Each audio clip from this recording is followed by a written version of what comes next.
Hey guys, TFC here. Welcome back to my series on track making. Last time we imported our Heightmap into L3DT from Tangram, and I think noticed just how bad it looked with respect to level of detail.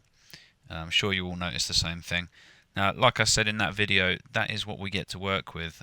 It gives us a basic height and overall scale to work from, which will give us our 1:1 scale. But as for the details, we're going to have to do all of that work ourselves. So this episode is going to be based mostly around fixing that, laying down some basic geometry for the track, and we're going to use several references to achieve that.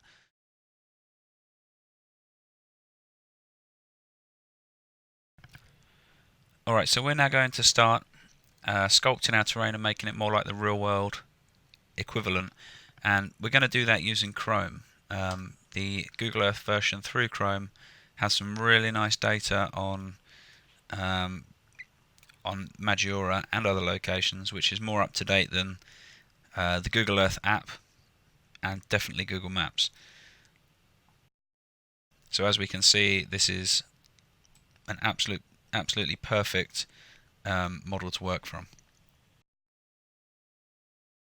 So in L3DT, if we go to Tools, Height Field Editor, we'll also do View Textured.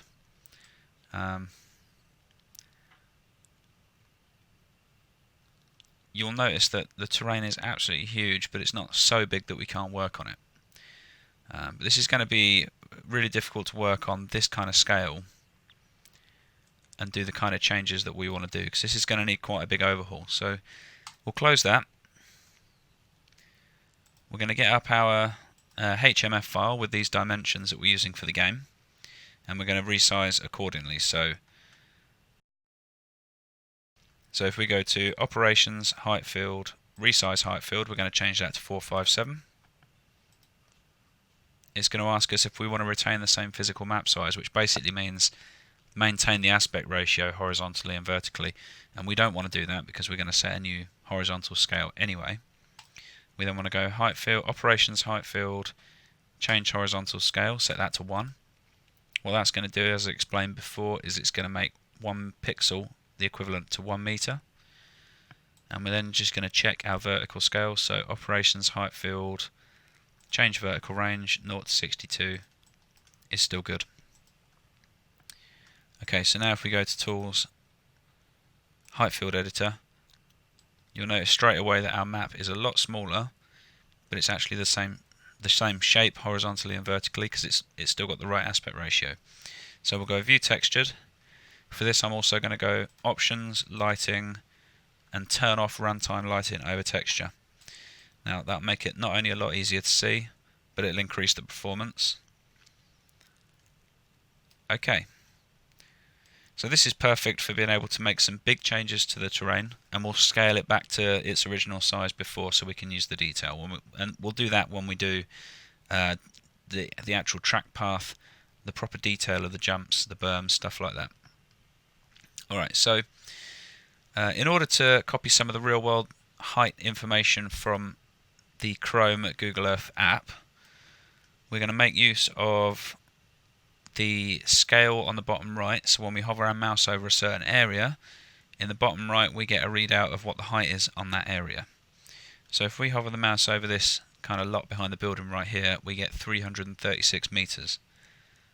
Now we know that if we go back to our original scale that we measured for our track, for our height map, our lowest point was 333. So this area right here needs to be 336. Well, that's basically 3 meters above our lowest point. So we want to use the Level At tool. We're going to set that to 3 meters. And we know now that if we level this area off at 3 meters, that is accurate to the real world data.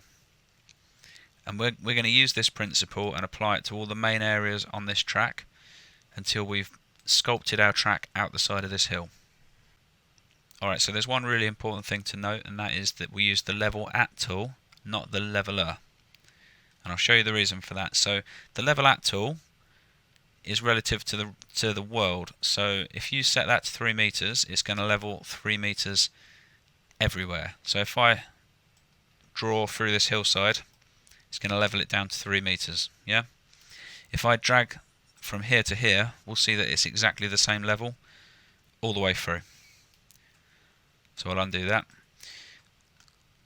If we were to use the leveler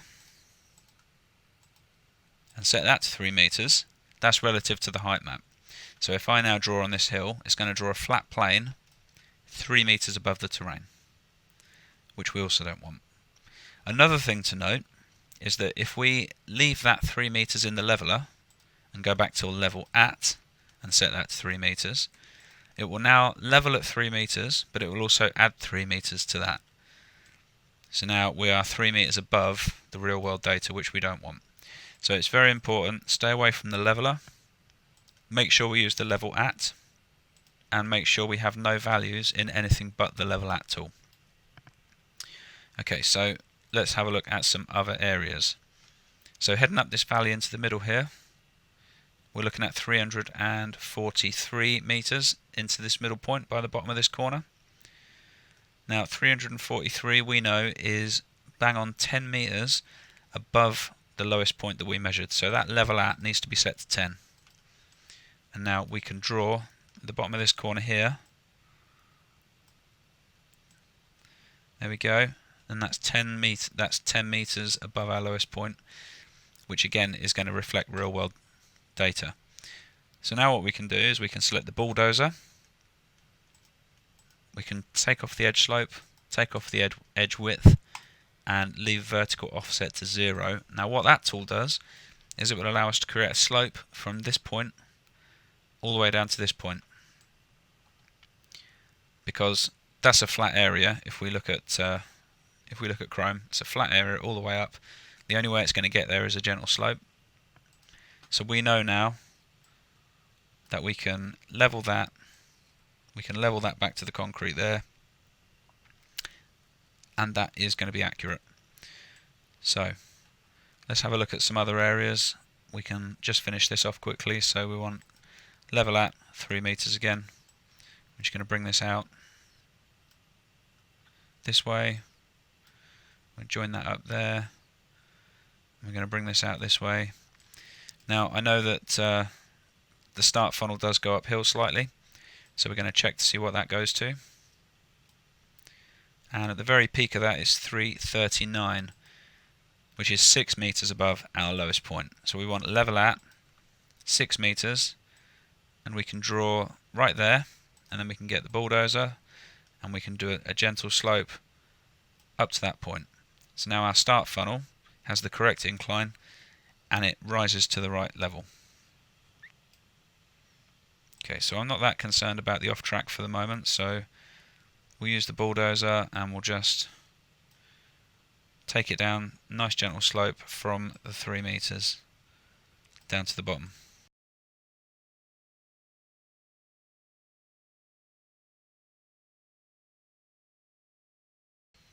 Because some of this off track is going to be done with objects as well. Now when we've done that, if we want to take off textured and we want to put it back to polygon, you'll see that a lot of these areas aren't very well smoothed out. Now that's totally fine because we're using a tool that is basically one big block like that. So what we want to do is head over to the smooth tool. N cycles dictates how quickly it smooths an area, so if you set that to 1, it's going to smooth quite gradually. If you set that to 10, it's going to decimate that into a blob. You want to go easy rather than aggressive, so probably about 5, and you can just smooth out this off-track area right here so that when you do finally get it into game it doesn't look terrible. Okay, but that is really a job for later, so just showing you that for now. So we're going to apply this principle all the way around the track, and I'll do a couple more areas so you can see exactly what I'm doing, and then I'm going to just work in L3DT and I'll record that footage and I will chuck it on the end of this video so you can keep watching if you want to, but I won't be talking through that. Okay, so let's have a look at this section right here because this is quite an interesting one. The base of that is 340, That's the track at the bottom, 340. And we know that's 7 meters above our lowest point, so we can set our level at tool to 7. And it's just about here, so that's going to be 7. Okay, I'm going to get the bulldozer, and I'm just going to taper that off down here for now. I'm not too concerned about where that goes and what happens. Okay, what I do want to look at is this flat top right here, which is 353 meters on here, which is conveniently 20 meters above our lowest point.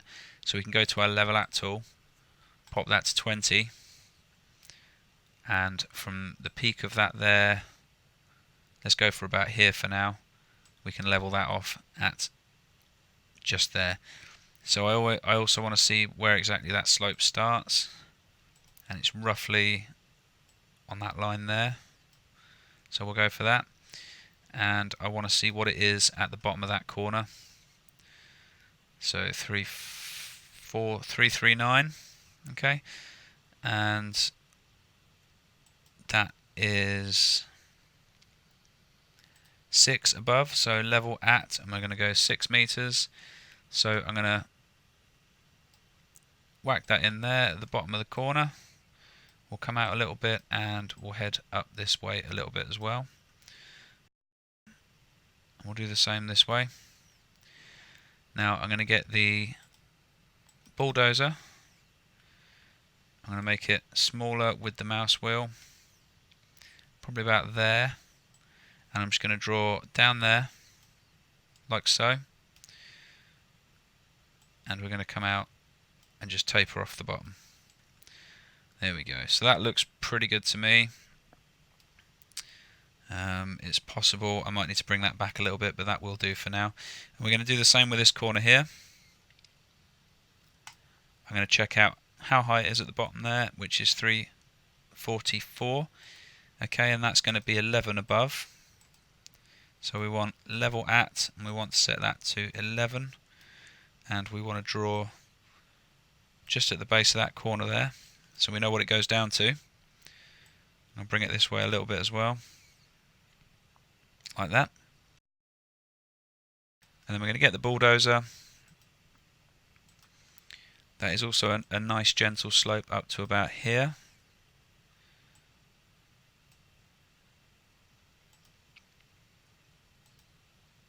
In fact, it's probably a little bit further than that, but it's rounded off anyway. So it's going to be kind of like that.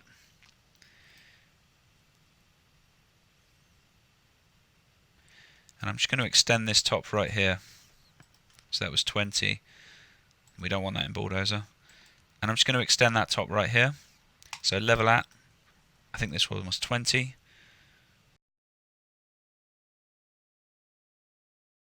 And looking at Chrome,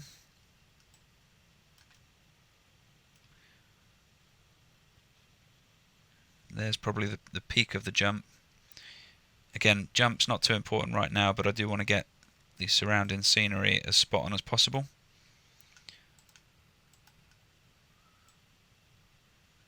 There we go.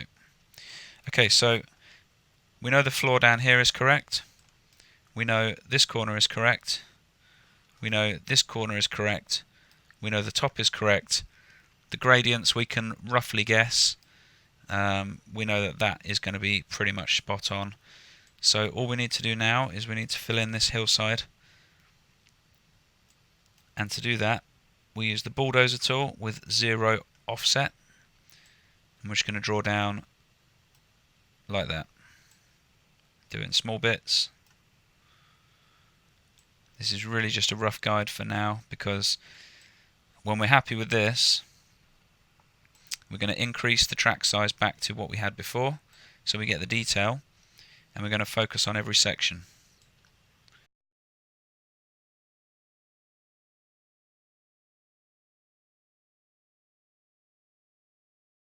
Okay, there we go. Now, the way that we've done that, using the real-world data for these specific locations, is going to serve as a really good method for doing the rest of this track and getting all these sections as spot on as possible. So if we just have a look at that compared to what we have in Chrome, I think we're looking pretty good. Alright, so I'm going to carry on working on this. I'm going to jump forward a little bit so you can see what progress I've made using the same method, because I don't want this video to be incredibly long. And good luck doing this on your tracks if you need to.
Okay, so after all that, this is what we're left with. So if I go into the height field editor, we'll stick textured on, and you'll see that pretty much everything has been done. We've got the start, we've got the correct altitude for this corner, and the top, so we know roughly what this slope's going to be. Although we can change that later if we think it needs to be steeper or has more of a curve or whatever. We've got this altitude data. Same for this hill here, which actually looks pretty good. And this corner right here. I think some years they only go this high on it, some years they go all the way to the top. So this hill we think looks very good. We know this data is correct going up to the top here. This is going to take a lot of sorting out when we actually come to do the work on the height map and we come to do the detail and the track path.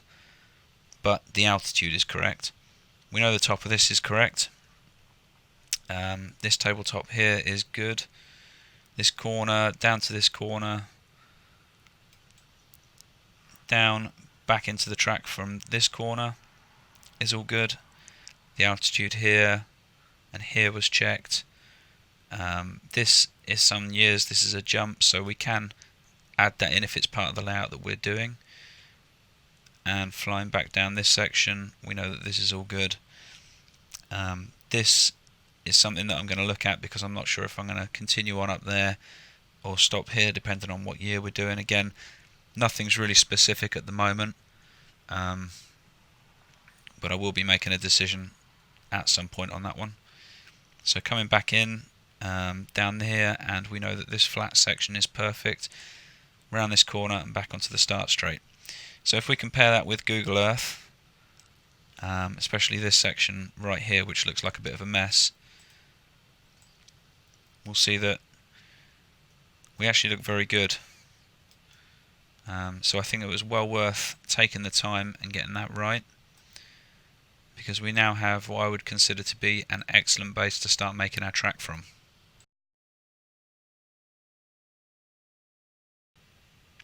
Alright, so you can close that and head back to the original L3DT window. We're going to save the project, and we are going to scale this back up to what we had before, which is operations height field, resize height field. It wants to be 2049 because that's what we want in pixels. We don't want to change retain the same physical map size. That's now made it 2049 meters by 2049 meters. So we now want to go operations height field, change horizontal scale. We had that roughly at about 0.2, I believe. And our vertical range has barely changed. So the way we've done the real world data, it's taken that up by 0.7 of a meter. So I'm just going to set that back to 0 to 62, press OK.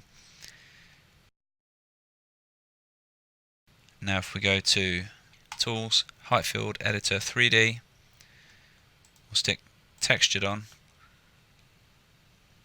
We now have a full size version which can be used in game with some really nice and accurate layout data. And you know what, I think I'm going to take it for a spin. So let's close that.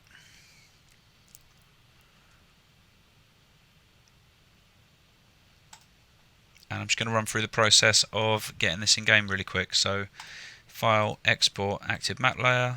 We want raw. I'm going to go for heightmap.raw in the Maggiora folder. Save that.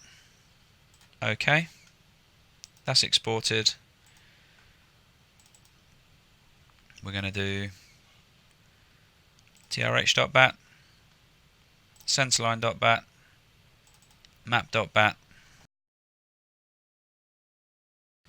and I'm just going to load map view, and I want to take a look at this in map view just so we can have a good look at it. So to move around in map view, you need to hold the control button on your keyboard that is next to the arrow keys on the right, and you can then use the mouse to look around, and you can navigate with the arrow keys forwards, backwards, left and right while you're doing that. So this looks absolutely fantastic. So let's copy our Majora folder from the top. We'll go to mods, tracks, and we'll paste it there to overwrite anything that needs overwriting. And that's it. Let's give it a go.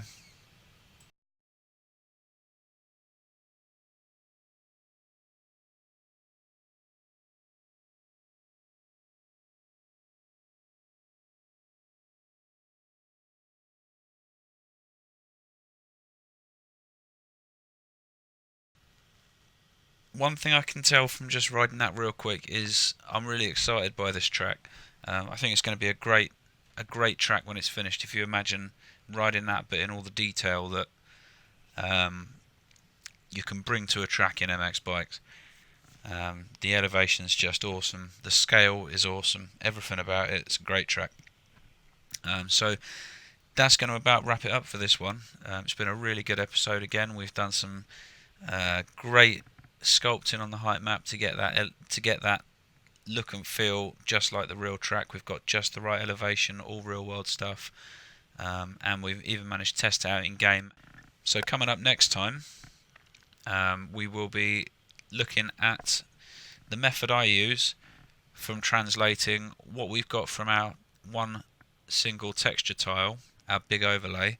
We're going to use my method to translate that information, that texture, into the texture masks that we'll use in game, and that will serve as a really good guide for all the work we're going to do on the Heightmap on each individual section, to make the track width right, to make the areas where there's mud right and grass right and all that kind of stuff.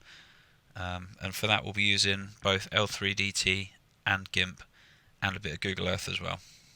So if you enjoyed this, you want to see more of the same, and you want to keep up to date with the series, make sure you subscribe. If you liked the video or if you found it useful, please give it a like, it really helps. That's about it. Catch you later.